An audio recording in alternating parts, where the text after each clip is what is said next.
Hello students, welcome back to my YouTube channel Indian judiciary.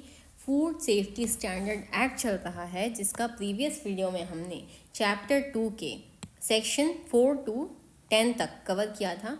आज की video में हम रिमेनिंग सेक्शन 11 टू 17 कवर करेंगे। चलिए स्टार्ट करते हैं आज का सेशन। सेक्शन 11 डील करता है सेंट्रल एडवाइजरी कमेटी से। स्टूडेंट्स, फूड सेफ्टी और स्टैंडर्ड अथॉरिटी ऑफ इंडिया यानी FSSAI एक सेंट्रल अथॉरिटी है, लेकिन इतनी बड़ी कंट्री में सिर्फ एक अथॉरिटी सब कुछ अकेली डिसाइड करे ये प्रैक्टिकल नहीं है। इसलिए एक्ट ने एक ऐसी बॉडी प्रोवाइड की है जो एडवाइस देगी, ग्राउंड रियलिटी बताएगी और कोऑर्डिनेशन करेगी। इस बॉडी का नाम है सेंट्रल एडवाइजरी कमेटी, CAC। क्या बोल रहा है subsection 1? The food authority shall by notification establish a committee to be known as the central advisory committee. Food authority notification के द्वारा इस्टेब्लिश करेगी एक कमेटी को, जिसका नाम होगा central advisory committee. Central advisory committee का काम है फूड सेफ्टी के इशू पर एडवाइस देना, सेंटर और स्टेट्स के बीच कोऑर्डिनेशन बनाना, इंडस्ट्री, कंज्यूमर्स और साइंटिस्ट की बात FSSAI तक पहुंचाना। सिंपल वर्ड्स में FSSAI डिसीजन लेने से पहले सबकी सुनना चाहती है, और वही काम कौन करती है? CAC, central advisory committee. अब सबसेक्शन 2 क्या बोल रहा है इसका? The central advisory committee shall consist of 2 members each to represent the interest of food industry, agriculture, consumers, relevant research bodies and food laboratories, and all commissioner of food safety and the chairperson of the scientific committee shall be ex officio members. अब सबसे important सवाल, इस central advisory committee में कौन बैठता है?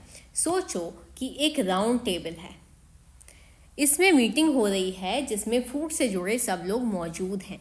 कौन कौन, किस किस की बात हो रही है? फूड इंडस्ट्री के रिप्रेजेंटेटिव्स, एग्रीकल्चर सेक्टर के लोग, कंज्यूमर ऑर्गेनाइजेशन के मेंबर्स, रिसर्च बॉडीज़ के एक्सपर्ट्स, फूड लैब के रिप्रेजेंटेटिव, इसके अलावा हर स्टेट और यूनियन टेरिटरी के कमिश्नर ऑफ फूड सेफ्टी और साइंटिफिक कमिटी का चेयरपर्सन, जो कि एक्स ऑफिशियो मेंबर होगा। ठीक है, इसका मतलब है जिस पर फूड लॉ का इफेक्ट पड़ता है उसकी आवाज़ कहाँ होती है? सेंट्रल एडवाइजरी कमेटी में होती है। ठीक है, यहाँ पर एक बहुत इंपॉर्टेंट चीज़ दी गई है कि जो सेंट्रल एडवाइजरी कमेटी है वो कंसिस्ट करेगी 2 मेंबर्स। इसका मतलब ये नहीं है कि 2 सदस्य, यहाँ पर साफ साफ लिखा है, अगर आप लोग देख सकते हैं कि 2 मेंबर्स ऑफ ईच, यानी कि ये जितने भी सेक्टर दिए गए हैं ना, जैसे फूड इंडस्ट्री से 2 मेंबर, एग्रीकल्चर से 2 मेंबर, कंज्यूमर से रिलेटेड 2 मेंबर, ठीक है, रिसर्च बॉडीज़ के 2 मेंबर, फूड लैब के 2 मेंबर्स, ठीक है, ये मतलब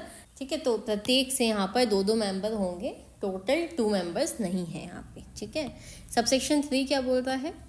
The representative of the concerned ministries or departments of the central government in agriculture, animal husbandry and dairying, biotechnology, commerce and industry, consumer affairs, environment and forest, food processing industries, health, panchayati raj, small scale industry and food and public distribution, or government institute or organization and government recognized farmers shall be invitees to the deliberations of the central advisory committee. तो subsection 3 क्या बोला है? Food एक isolated subject नहीं है। Food का link होता है किस किस चीज़ से होता है? फार्मिंग से होता है, हेल्थ से होता है, ट्रेड से होता है, इन्वायरमेंट से, पंचायत से। इसलिए सेक्शन 11 सबसेक्शन 3 कहता है कि CAC में अलग अलग मिनिस्ट्रीज़ के रिप्रेजेंटेटिव होंगे। कौन कौन सी अलग अलग मिनिस्ट्रीज़ हैं? एग्रीकल्चर है, हेल्थ है, एनिमल हस्बेंड्री है, डेयरिंग है, biotechnology, commerce, industry, commerce affair, consumer affairs, environment और forest, food processing industries, health, Panchayati Raj, small scale industries, food और पब्लिक डिस्ट्रीब्यूशन, या फिर गवर्नमेंट इंस्टीट्यूट या फिर ऑर्गेनाइजेशन और गवर्नमेंट रिकग्नाइज फार्मर्स। ठीक है, ये सारी चीज़ें हैं। पर्पस सिर्फ एक है कि बैलेंस्ड पॉलिसी बनाना, ना सिर्फ इंडस्ट्री फ्रेंडली, ना सिर्फ कंज्यूमर फ्रेंडली। ठीक है। अब सबसेक्शन 4 क्या बोल रहा है? The CEO chief executive officer shall be ex officio chairperson of the central advisory committee. अब क्वेश्चन आता है कि इस कमेटी का चेयरमैन कौन होगा? तो सेक्शन 11 का सबसेक्शन 4 कहता है FSSAI का CEO automatically ex officio central advisory committee का चेयरपर्सन होता है। रीज़न सिंपल है, CEO अथॉरिटी और कमेटी के बीच ब्रिज का काम करता है, कोऑर्डिनेशन इजी हो जाता है, एडवाइस डायरेक्टली अथॉरिटी तक पहुंचती है। ठीक है। अब सबसेक्शन 5 क्या बोल रहा है? The central advisory committee shall follow such rules और of procedure including its transaction of business as may be specified by regulation. Committee कब मीटिंग करेगी, कैसे डिस्कशन होगी, कैसे एडवाइस दी जाएगी, ये सब चीज़ें फूड अथॉरिटी रेगुलेशन के थ्रू प्रिस्क्राइब करेंगी। मतलब CAC फ्रीली एडवाइस देगी, लेकिन एक फिक्स्ड लीगल फ्रेमवर्क के अंदर। क्लियर है? चलिए नेक्स्ट सेक्शन देखेंगे हम। सेक्शन 12 डील करता है functions of central advisory committee. अब सेंट्रल एडवाइजरी कमेटी के फंक्शंस क्या होंगे? The central advisory committee shell ensure close cooperation between the food authority and the enforcement agencies and organizations operating in the field of food। देखिए सबसे पहले क्या बोल रहा है सबसेक्शन 1 कि सेंट्रल एडवाइजरी कमेटी जो है वो इंश्योर करेगी, क्या इंश्योर करेगी? क्लोज कॉर्पोरेशन, यानी कि अच्छा कोऑर्डिनेशन किसके बीच में? फूड अथॉरिटी और इन्फोर्समेंट एजेंसीज और ऑर्गेनाइजेशन के बीच में। ठीक है। अब फूड अथॉरिटी यहाँ पे कौन है? FSSAI। इन्फोर्समेंट एजेंसीज कौन होंगी? Food safety officers, state authorities, organisation in food field, industry, labs, research और बॉडीज। ठीक है। तो इनके बीच में CAC जो है वो इंश्योर करेगी कि अच्छा कोऑर्डिनेशन हो। सिंपल सी बात है, FSSAI रूल्स बनाए और स्टेट इम्प्लीमेंट करे, दोनों के बीच गैप नहीं होना चाहिए। सेंट्रल एडवाइजरी कमेटी ब्रिज का काम करती है। अब सबसेक्शन 2 क्या बोल रहा है? The central advisory committee shell advise the food authority on. Central advisory committee advice करेगी, किसको एडवाइस करेगी? फूड अथॉरिटी को। किस बात पर, किस मुद्दों पर? तो ये दिए गए हैं हमको 5 क्लॉज। क्या बोल रहा है clause A? The food performance of its duties under this section and in particular in drawing of proposal for the food authorities work program। Section 12 का सबसेक्शन 2 कहता है कि central advisory committee food authority को advice देगी, specially जब FSSAI अपना work programme बनाती है। क्या कमेटी क्या देखेगी? क्लॉज A के अकॉर्डिंग कमेटी देखेगी FSSAI अपना काम ठीक से कर रही है या नहीं, लॉ के ऑब्जेक्टिव्स अचीव हो रहे हैं या नहीं, मतलब FSSAI का परफॉर्मेंस रिव्यू। ठीक है।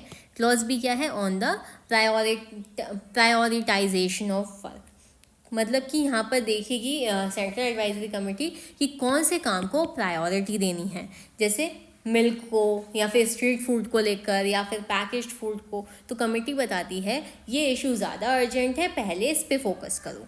Clause C identifying potential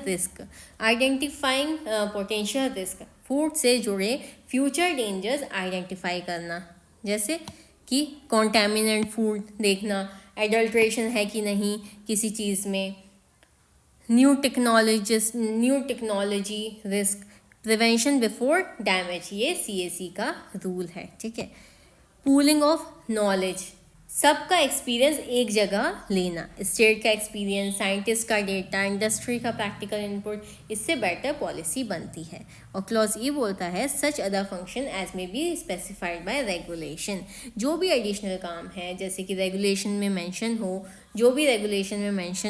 government future में असाइन करे, कमेटी फ्लैक्सिबल रखी गई है। ठीक है। तो ये है CAC के फंक्शंस।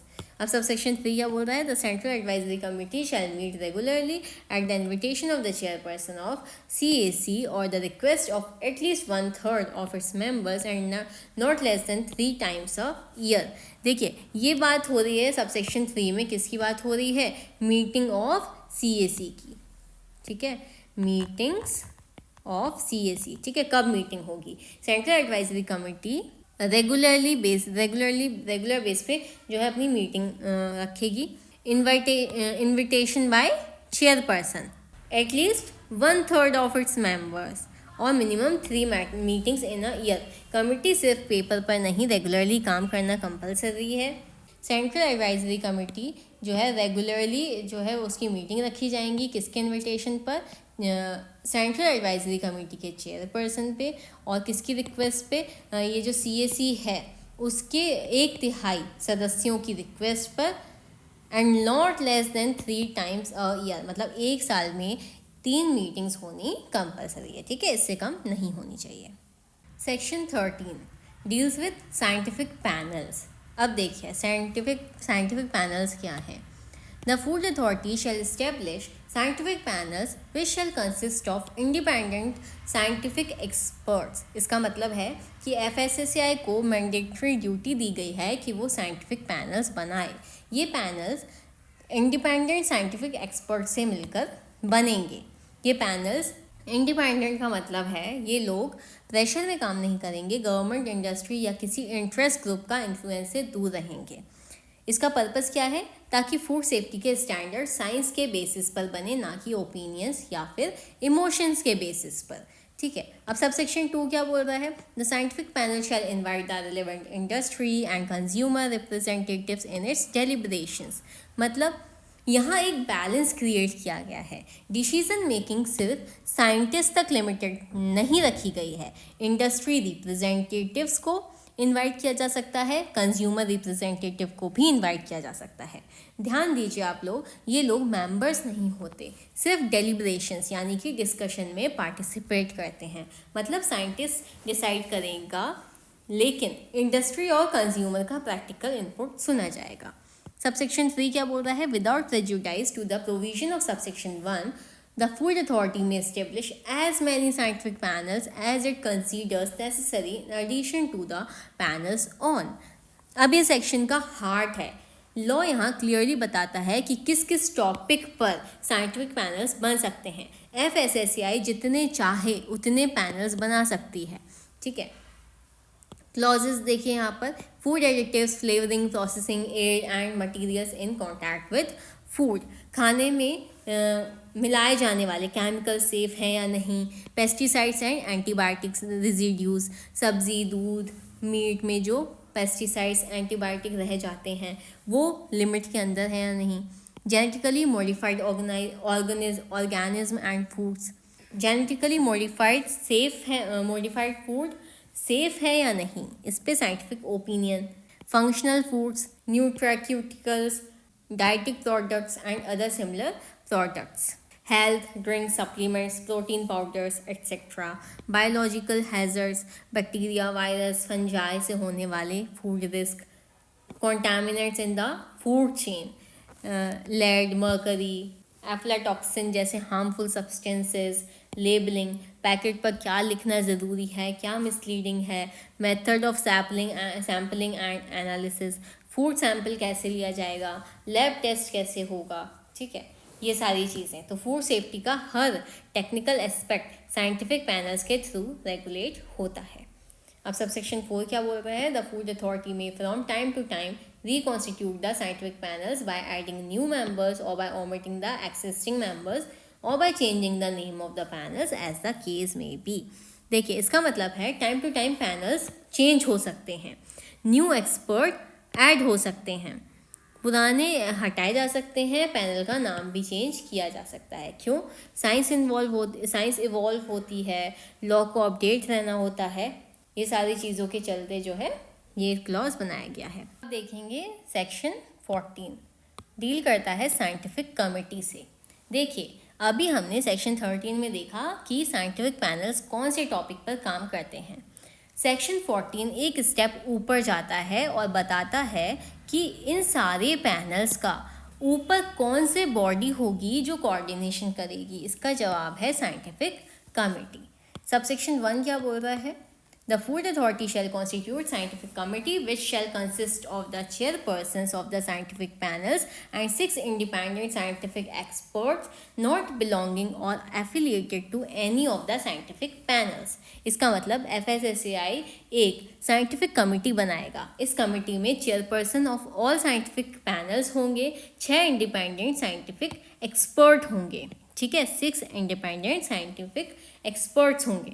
इम्पॉर्टेंट क्या है आप लोगों के लिए, ये 6 एक्सपर्ट किसी पैनल के मेंबर हो भी सकते हैं या नहीं भी, लेकिन होना चाहिए इंडिपेंडेंट. ठीक है, यानी कि scientific committee is equals to panel chairperson plus कौन कौन हो जाएगा, panel chairperson plus 6 independent experts. ठीक है, ये लिख लीजिएगा साइड में तो आप लोगों को याद रहेगा.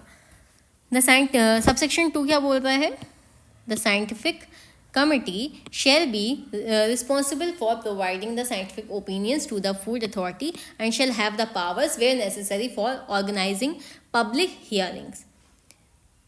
अब इसका काम क्या है, FSSAI को साइंटिफिक ओपिनियन देना और जब ज़रूरत हो पब्लिक हियरिंग को ऑर्गेनाइज करना. मतलब अगर कोई सेंसिटिव इशू हो जैसे कि genetically modified food, additives, health risk, ठीक है, तो साइंटिफिक कमिटी पब्लिक का व्यू भी सुन सकती है.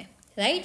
अब सबसेक्शन 3 क्या बोल रहा है, the scientific committee shall be responsible for the general coordination necessary to ensure consistency of the scientific opinion procedure and in particular with regard to the adoption of working procedures and harmonization of working methods of the scientific panels.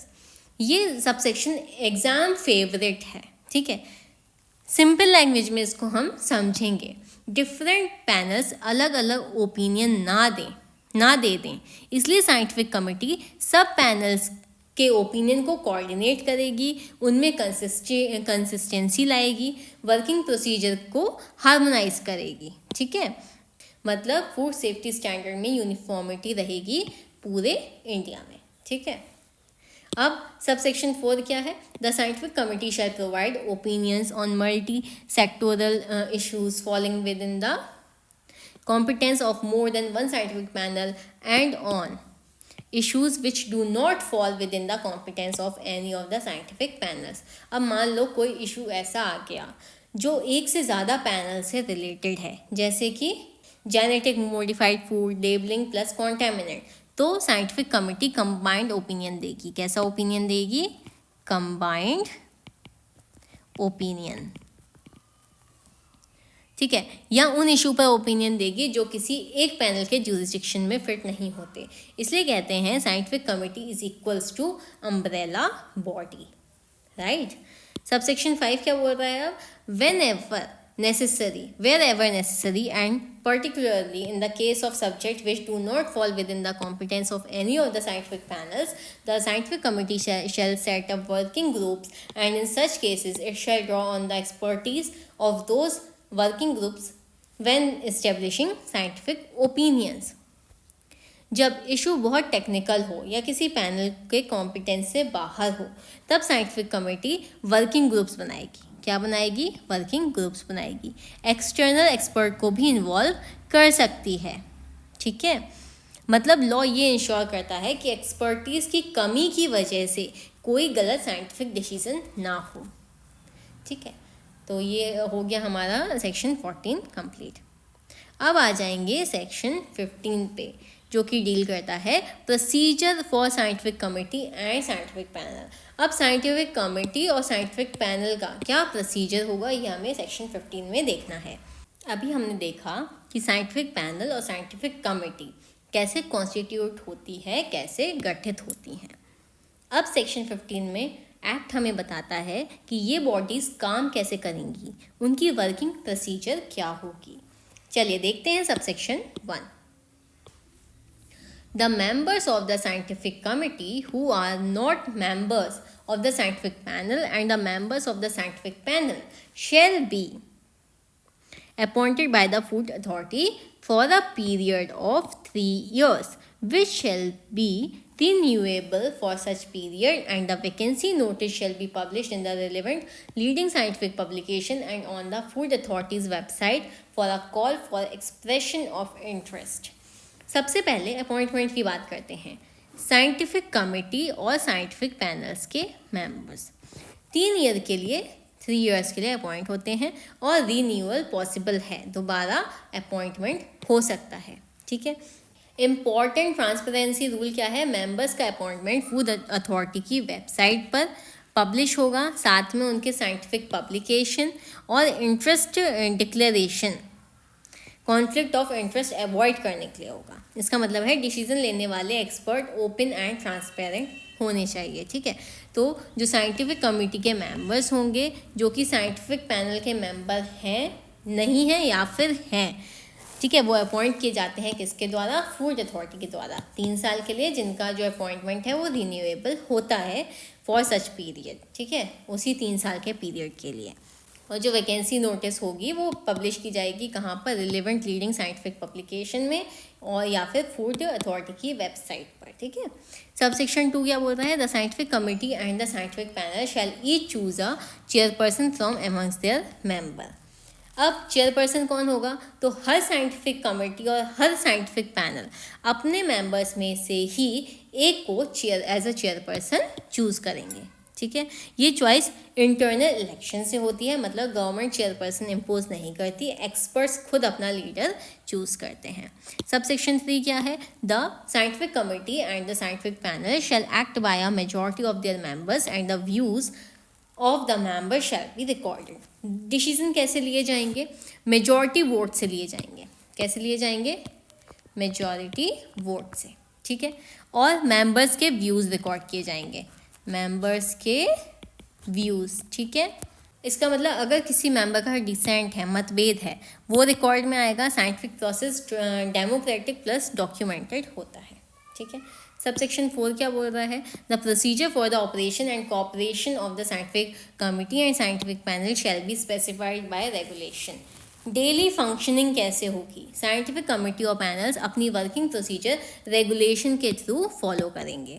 जैसे meetings कैसे होंगी, coordination कैसे होगा, communication कैसे होगा, act framework देता है, details regulation decide करती है। क्लियर है।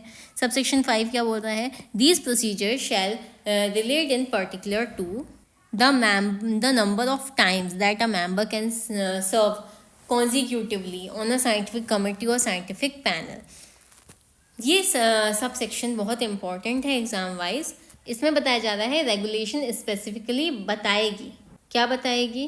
कितनी बार मेंबर जो सदस्य है वो सर्व कर सकता है, कॉन्जिक्यूटिव टर्म का limit, the number of members in each scientific panel, हर साइंटिफिक पैनल में कितने मेंबर्स होंगे, the procedure for reimbursing the expenses of members of the scientific committee and the scientific panel, members के travel stay allowances कैसे reimburse होंगे। ठीक है।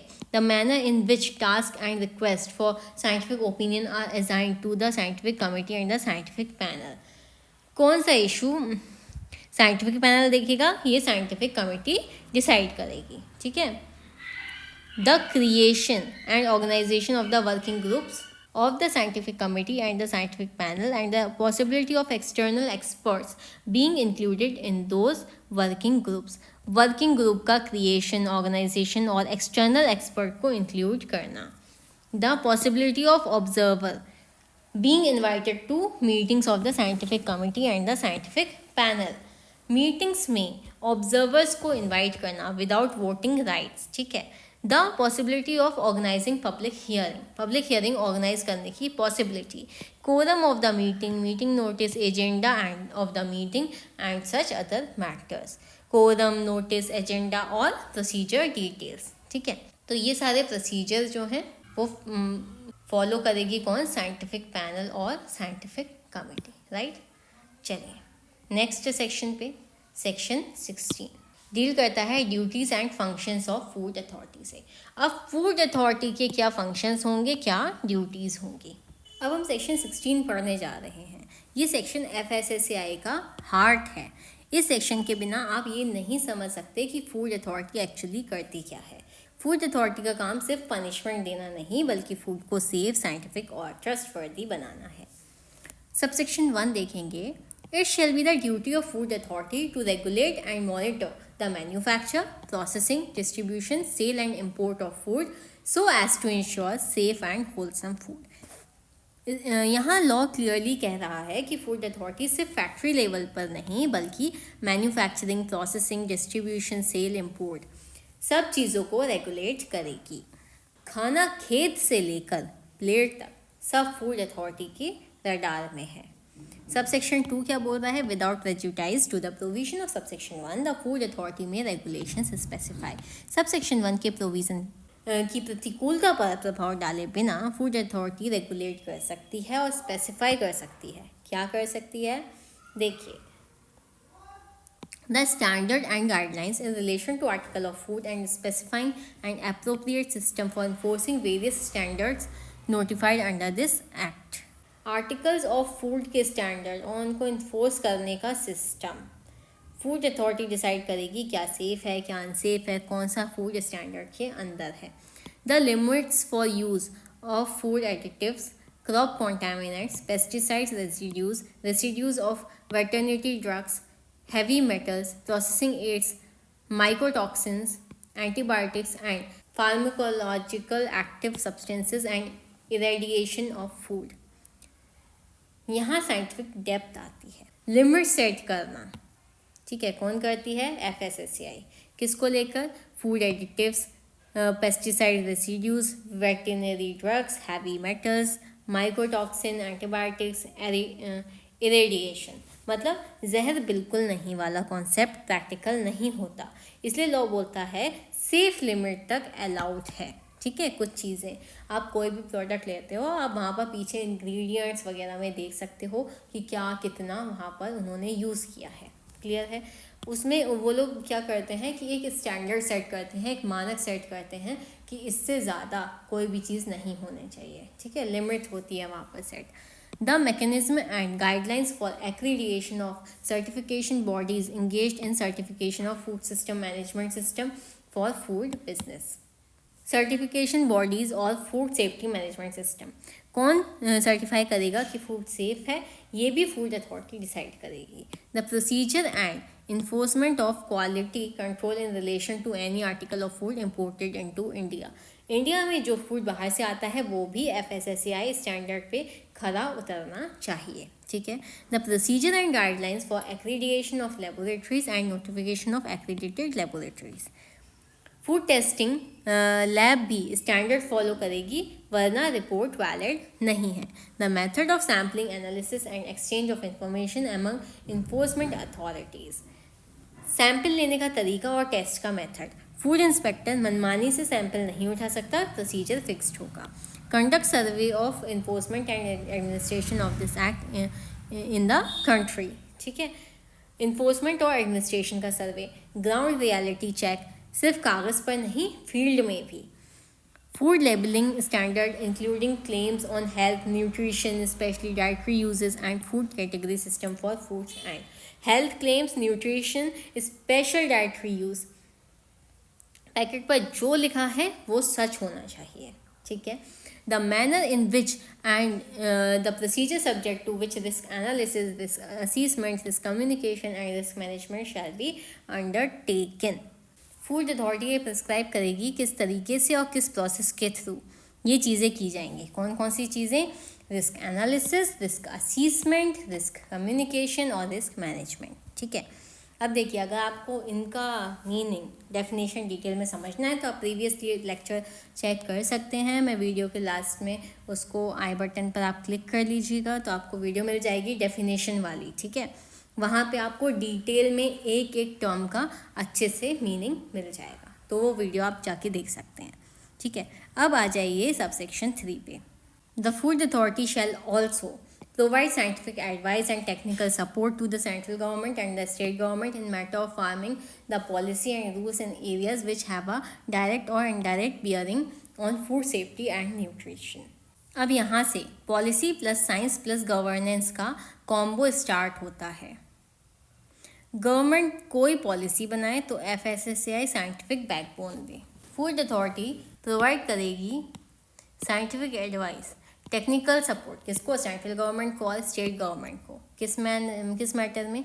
Farming the policy, rules in area which have a direct और indirect bearing on food safety and nutrition.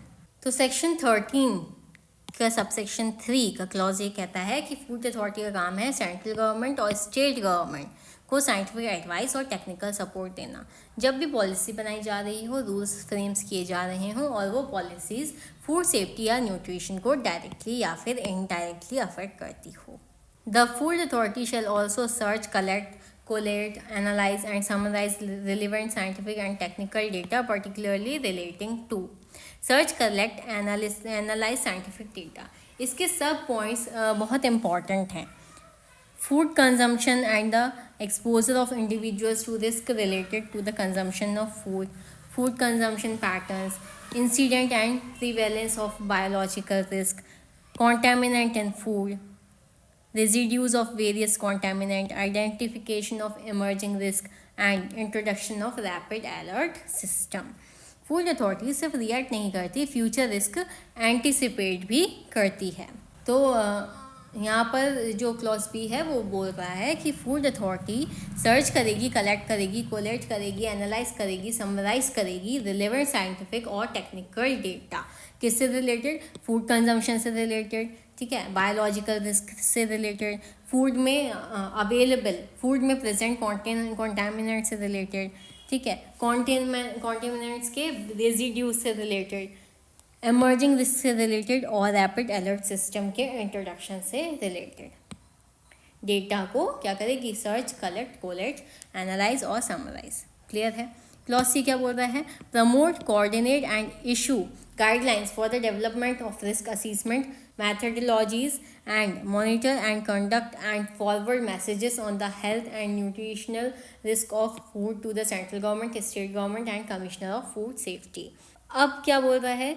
Health risk का scientific analysis और उसका communication government तक फूड अथॉरिटी प्रमोट करेगी, कोऑर्डिनेट करेगी और गाइडलाइंस को इशू करेगी। किस चीज़ के लिए? रिस्क असेसमेंट के डेवलपमेंट के लिए।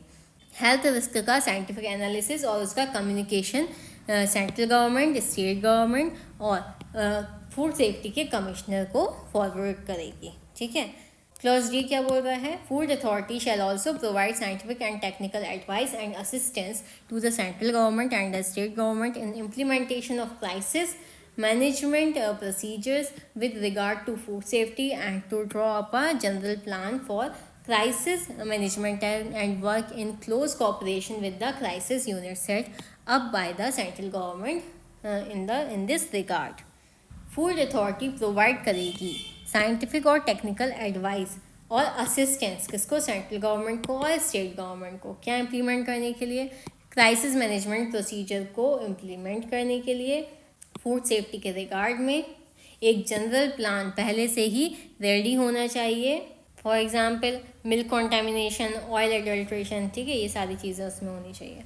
क्लॉज ई क्या बोल रहा है? Establish a system of network of organisation with the aim to facilitate a scientific cooperation framework by the coordination of activities, the exchange of information, the development and implementation of joint projects, the exchange of expertise and best practices in the field within the food authority's responsibility। Food authority establish करेगी एक system of network organisation का। किस M से?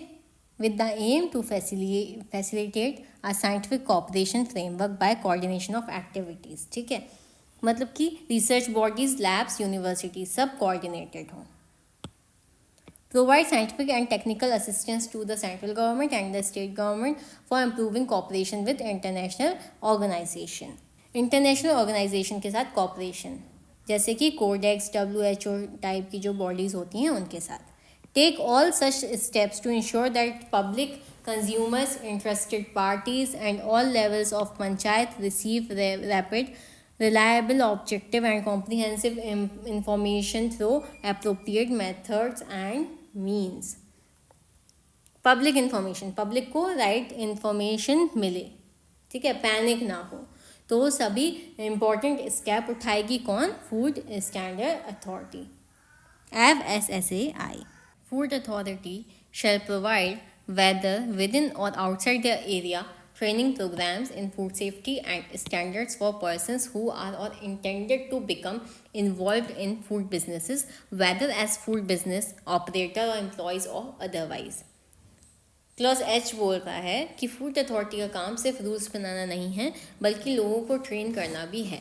इस clause के through food authority food business operators, employees और जो future में फूड बिजनेस में आना चाहते हैं सबके लिए फूड सेफ्टी और फूड स्टैंडर्ड्स पर ट्रेनिंग प्रोग्राम्स कंडक्ट कर सकती है।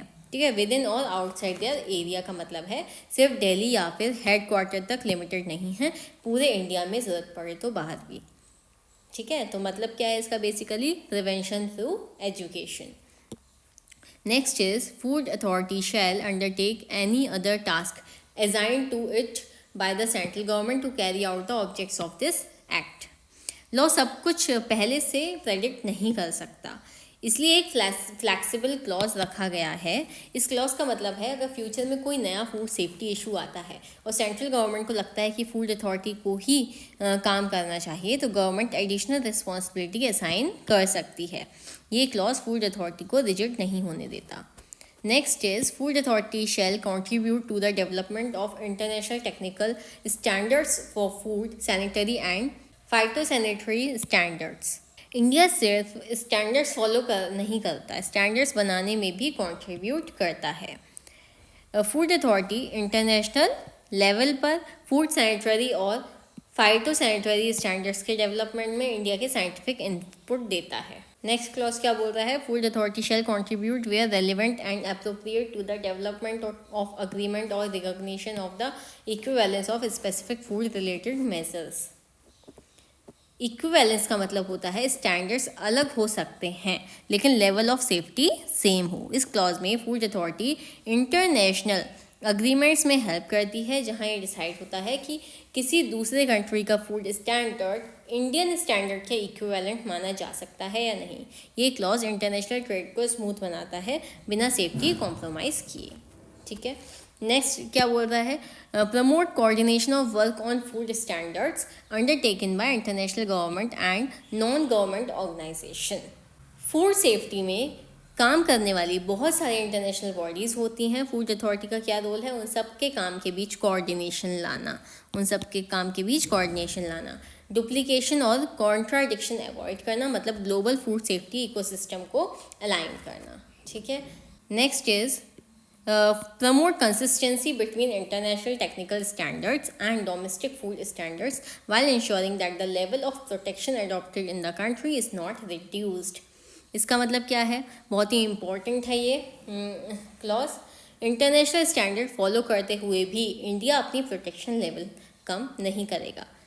डोमेस्टिक स्टैंडर्ड और इंटरनेशनल स्टैंडर्ड में कंसिस्टेंसी हो बट इंडियन कंज्यूमर्स की सेफ्टी डाइल्यूट ना हो। ये क्लॉज कंज्यूमर प्रोटेक्शन को प्रायोरिटी देता है। And food authority shall promote general awareness as to food safety and food standards. Law तभी सक्सेसफुल होता है जब पब्लिक अवेयर हो। कंज्यूमर्स के बीच फूड सेफ्टी और स्टैंडर्ड के बारे में जनरल अवेयरनेस स्प्रेड करेगी कौन, फूड सेफ्टी अथॉरिटी। ठीक है, तो क्या हो जाएगा यहाँ पे, awareness is equals to informed choices, मतलब कंज्यूमर अपने अकॉर्डिंगली चीज़ें ले सकते हैं, और is equals to safer food ecosystem। ठीक है, चलिए नेक्स्ट इसका सबसेक्शन देखेंगे। The Food Authority shall make it public without undue delay the opinion of the scientific committee and the scientific panel immediately after adoption। यहाँ law एक बहुत important democratic principal introduce करता है, ट्रांसपेरेंसी। फूड अथॉरिटी के पास scientific committee और scientific panels होते हैं जो एक्सपर्ट्स होते हैं जो साइंटिफिक ओपिनियन देते हैं। अब लॉ बोलता है कि इन साइंटिफिक ओपिनियंस को पब्लिक किया जाना चाहिए। ठीक है, the food authority shell make it public. इसका क्या मतलब हुआ कि इसका मतलब ये नहीं है कि फूड अथॉरिटी अंधेरे में बैठकर फैसला करे और पब्लिक को सिर्फ फाइनल ऑर्डर बता दे। नहीं, पब्लिक को ये पता होना चाहिए किस बेसिस पर डिसीजन लिया गया, कौन सा साइंटिफिक लॉजिक यूज़ हुआ, कौन सा डेटा कंसीडर किया गया। इससे पब्लिक ट्रस्ट बिल्ड होता है और ये इंश्योर होता है कि food authority arbitrary power use ना करे। The annual declaration of interest made by members of the Food Authority, the CEO, members of the Advisory Committee, and the members of Scientific Committee and Scientific Panel, as well as the declaration of interest, if any, made in relation to items on the agendas of meeting. जो लोग food safety पर decision ले रहे हैं उनका personal interest transparent होना चाहिए। इस क्लॉज के अंतर्गत फूड अथॉरिटी के members, CEO, advisory committee, scientific committee and panels हर साल अपना डिक्लेरेशन ऑफ इंटरेस्ट देंगे। मतलब डिक्लेरेशन ऑफ इंटरेस्ट का क्या मतलब है? कहीं उनका फूड कंपनी से पर्सनल या फाइनेंशियल इंटरेस्ट तो नहीं है, कोई कॉन्फ्लिक्ट ऑफ इंटरेस्ट तो नहीं है, और ये डिक्लेरेशन पब्लिक की जाएगी। ठीक है, पर्पस क्या है इसका? डिसीजन बायस फ्री और ट्रस्टवर्दी रहे। The result of it scientific studies. Food authority सिर्फ रूल्स नहीं बनाती बल्कि खुद साइंटिफिक स्टडीज़ भी करवाती है। इस क्लॉज के अकॉर्डिंग जो भी साइंटिफिक रिसर्च और studies food safety, nutrition, contaminant, risk assessment पर होती है उनके रिजल्ट पब्लिक डोमेन में रखे जाएंगे। मतलब साइंस पब्लिक के लिए हो, हिडन डेटा के बेसिस पर रेगुलेशन ना बने। ये क्लॉज एविडेंस बेस्ड रेगुलेशन को इंश्योर करता है। The annual report of its activity. Food authority ने पूरे साल में क्या क्या काम किया ये पब्लिक को पता होना चाहिए, इसलिए फूड अथॉरिटी हर साल एनुअल रिपोर्ट पब्लिश करेगी।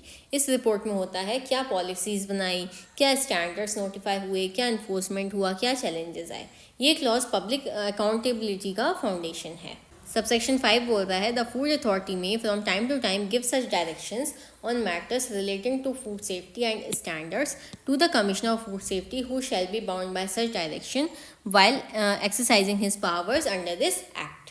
अब यहाँ हम सेंटर और स्टेट का कोऑर्डिनेशन समझते हैं। ठीक है, फूड अथॉरिटी जो है वो नेशनल लेवल बॉडी है। ठीक है, और जो कमिश्नर ऑफ फूड सेफ्टी है, कमिश्नर ऑफ फूड सेफ्टी, वो स्टेट लेवल है। क्लियर? स्टेट लेवल अथॉरिटी होती है। तो फूड अथॉरिटी को पावर देता है सेक्शन 16 का सबसेक्शन 5 कि वो कमिश्नर ऑफ फूड सेफ्टी को डायरेक्शन दे सकती है। मतलब फूड सेफ्टी पॉलिसी सेंटर पर बनेगी, उसका एग्जीक्यूशन स्टेट लेवल पर होगा, और अगर सेंटर डायरेक्शन नहीं देगा तो हर स्टेट अपनी अपनी मर्जी से काम करेगा। इस प्रोविज़न का पर्पज़ है यूनिफॉर्मिटी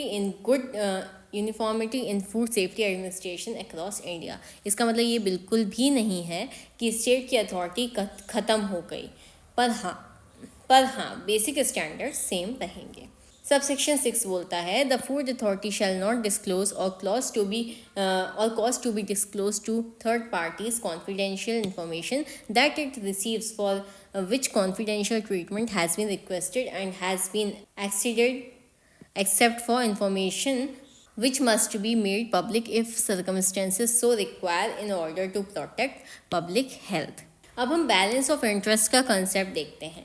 एक तरफ फूड बिजनेस ऑपरेटर्स की confidential information, trade secret, formulation, दूसरी तरफ क्या हो जाती है? Public health, consumer safety. तो सेक्शन 16 का सबसेक्शन 6 बोलता है कि normally food authority confidential information disclose नहीं करेगी, लेकिन जब पब्लिक हेल्थ का सवाल हो तो कॉन्फिडेंशियलिटी का एक्सक्यूज़ नहीं चलेगा। अगर किसी प्रोडक्ट से लोगों की हेल्थ को खतरा है तो फूड अथॉरिटी चुप नहीं रह सकती। इस प्रोविज़न का एसेंस ये है कि बिजनेस इंटरेस्ट जो है वो लेजर देन है पब्लिक हेल्थ। ठीक है, क्या है इसका मतलब? जो बिजनेस इंटरेस्ट है वो लेसर देन है पब्लिक हेल्थ। ठीक है, पब्लिक हेल्थ को प्रायोरिटी दी जाएगी, और ये प्रिंसिपल फूड लॉ का बैकबोन है। क्लियर है? Section 17 deals with proceedings of food authority. Food authority की प्रोसीडिंग्स। अब हम सेक्शन 17 पढ़ने जा रहे हैं जो बताता है कि फूड अथॉरिटी काम कैसे करती है, मीटिंग्स कैसे होती हैं, डिसीजंस कैसे लिए जाते हैं, और कौन वोट करेगा कौन नहीं। ये सेक्शन प्रोसीजरल क्लियरिटी देता है ताकि फूड अथॉरिटी का काम लीगली वैलिड रहे। Subsection 1. The food authority shall meet at the head office or any of its offices at such times as the chairperson may direct, and shall observe such rules of procedure in regard to the transaction of business at its meetings including the quorum at its meeting as may be specified by regulations. Food authority अपनी meeting में head office में या फिर अपने किसी भी office में कर सकती है, ठीक है, मीटिंग्स अपनी। चेयरपर्सन जिस टाइम और जगह बोले, चेयरपर्सन को पावर है मीटिंग का टाइम, प्लेस और प्रोसीजर डिसाइड करने की। प्रोसीजर का मतलब कोरम, एजेंडा, डिस्कशन का ऑर्डर, सब रेगुलेशंस के अकॉर्डिंग होगा। फूड अथॉरिटी अपनी मर्जी से नहीं बल्कि प्रिस्क्राइब्ड रूल्स के अकॉर्डिंग काम करती है। अब देखेंगे हम subsection 2। If the chairperson is unable to attend a meeting of the food authority, any other member nominated by the chairperson in this behalf, and in the absence of such nomination or where there is no chairperson, any member chosen by the members present almost amongst themselves shall preside at the meeting. अगर chairperson meeting attend नहीं कर पाए तो chairperson किसी और member को nominate कर सकते हैं। अगर नॉमिनेशन भी नहीं है तो प्रेजेंट मेंबर्स अपने में से किसी एक को चूज़ कर लेंगे, ठीक है। वो मेंबर मीटिंग प्रिसाइड करेगा, मतलब मीटिंग रुकेगी नहीं, काम चलता रहेगा। लॉ का इंटेंट ये है कि अथॉरिटी का काम किसी एक व्यक्ति की एब्सेंस की वजह से ना रुके, ठीक है। सबसेक्शन 3 क्या बोल रहा है? All questions which come up before any meeting of food authority shall be decided by a majority of votes of the members present and voting, and in the event of an equality of votes the chairperson or the person presiding over the meeting shall have the right to exercise a second or casting vote, ठीक है। अब क्या है subsection 3 में? हर question और issue majority vote से decide होगा। सिर्फ प्रेजेंट और वोटिंग मेंबर्स के वोट्स काउंट होंगे। अगर टाई हो जाए, ठीक है, सेम हो जाए, इक्वल वोट्स हो, तो चेयरपर्सन या फिर जो पर्सन मीटिंग को प्रिसाइड कर रहा है, ठीक है, उसको कास्टिंग वोट मिलेगा। कास्टिंग वोट मतलब एक्स्ट्रा डिसाइडिंग वोट, ठीक है। फाइनल अथॉरिटी प्रिसाइडिंग पर्सन के पास होती है ताकि डेडलॉक ना बने। क्लियर है? सबसेक्शन 4 क्या बोल रहा है? All orders and decision of the food authority shall be authenticated by the chief executive officer. Food authority के सारे ऑर्डर्स डिसीजन CEO ऑथेंटिकेट करेगा। ऑथेंटिकेशन का मतलब क्या है? Official seal plus legal validity, ठीक है। डिसीजन तब तक ऑफिशियल नहीं माना जाता जब तक CEO से ऑथेंटिकेट ना करे। क्लियर? सबसेक्शन 5 क्या बोल रहा है? The CEO shall take part in meetings of the food authority but without right to vote. अब मीटिंग में पार्टिसिपेट करेगा CEO, लेकिन वोट नहीं करेगा। रीज़न क्या है? CEO एडमिनिस्ट्रेटिव हेड है, डिसीजन मेकर नहीं। CEO का रोल सपोर्ट और इम्प्लीमेंटेशन का है, वोटिंग का नहीं है, ठीक है। तो आपको ध्यान रखना है कि जो CEO है उसके पास वोटिंग का राइट नहीं है, ठीक है, वोटिंग का राइट नहीं है। Subsection 6. The food authority may invite the chairperson of the scientific committee to attend its meeting but without a right to vote. Again, subsection 6 क्या बोल रहा है? फूड अथॉरिटी साइंटिफिक कमेटी के चेयरपर्सन को meeting attend करने के लिए बुला सकती है, लेकिन उनको वोट का राइट नहीं होगा, ठीक है, without right of vote. Subsection 7. No act और proceeding of the food authority shall be questioned or invalidated merely on the grounds of existence of any vacancy or defect in the constitution of food authority. अब क्या बोल रहा है? Subsection 7, अगर किसी post में vacancy हो या कॉन्स्टिट्यूशन में डिफेक्ट हो तब भी फूड अथॉरिटी के एक्ट्स प्रोसीडिंग्स इनवैलिड नहीं होंगे, मतलब टेक्निकल रीजन से काम नहीं रुकेगा। क्लियर है? लॉ प्रैक्टिकल अप्रोच लेता है, गवर्नेंस कंटिन्यूटी सबसे इम्पॉर्टेंट है, ठीक है। तो ये हो गया हमारा प्रोसीजर ऑफ फूड अथॉरिटी, ठीक है। ध्यान रखिएगा CEO को राइट नहीं है वोट करने का। तो इसी के साथ हमारा चैप्टर 2 कंप्लीट होता है। मिलते हैं नेक्स्ट वीडियो में नए चैप्टर के साथ, नए सेक्शंस के साथ। वीडियो पसंद आई हो तो please do like, share, subscribe. Thank you for watching.